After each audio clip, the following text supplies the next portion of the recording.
पूजा और पाखी जुड़वा बहनें थीं और दोनों को ही पियानो बजाना बेहद पसंद था। वे स्कूल के बाद एक पियानो टीचर के पास जातीं और पियानो बजाना सीखतीं।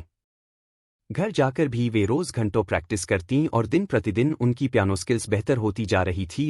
एक दिन क्लास खत्म होने के बाद पियानो टीचर बोले, तुम दोनों के लिए एक अच्छी खबर है। दोनों बहनें गौर से टीचर की बात सुनने लगीं। इस बार दुर्गा पूजा के दौरान तुम दोनों को पहली बार स्टेज पे सबके सामने अपना हुनर दिखाने का मौका मिलेगा। दोनों एक दूसरे को देखने लगीं। उनके दिल तेजी से धड़कने लगे। उन्हें डर था कि पता नहीं वे इतने लोगों के सामने परफॉर्म कर पाएंगी या नहीं। अगले कुछ हफ्तों तक दोनों ने जम के तैयारी की और अंततः दुर्गा पूजा का दिन भी आ गया।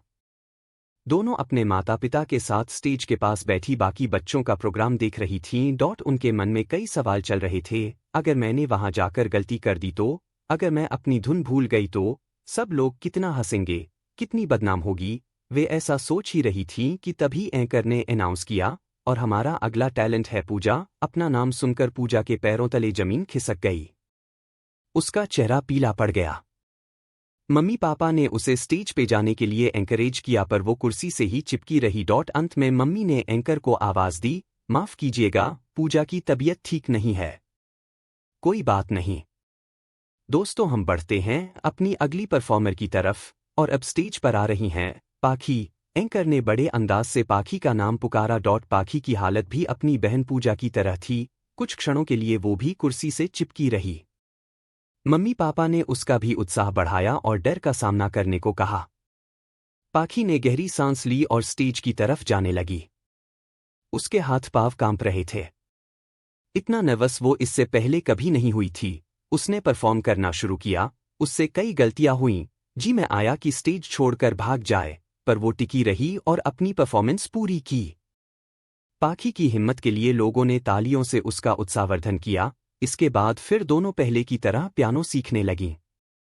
समय के साथ दोनों में काफी सुधार आया, और कुछ महीनों बाद एक बार फिर टीचर ने उन्हें सूचना दी, अगले महीने शहर में एक कॉन्सर्ट आयोजित हो रहा है और तुम दोनों को उसमें परफॉर्म करना है। इस बार भी पूजा और पाखी एक दूसरे को डर के मारे देखने लगीं। जब कंसर्ट का दिन आया तो एक बार फिर पूजा अपनी सीट से नहीं उठ पाई और पाखी पिछले बार की तुलना में अधिक कॉन्फिडेंट थी और उसने पहले से बेहतर परफॉर्म किया। दोस्तों, पूजा और पाखी की कहानी हम सबकी कहानी है।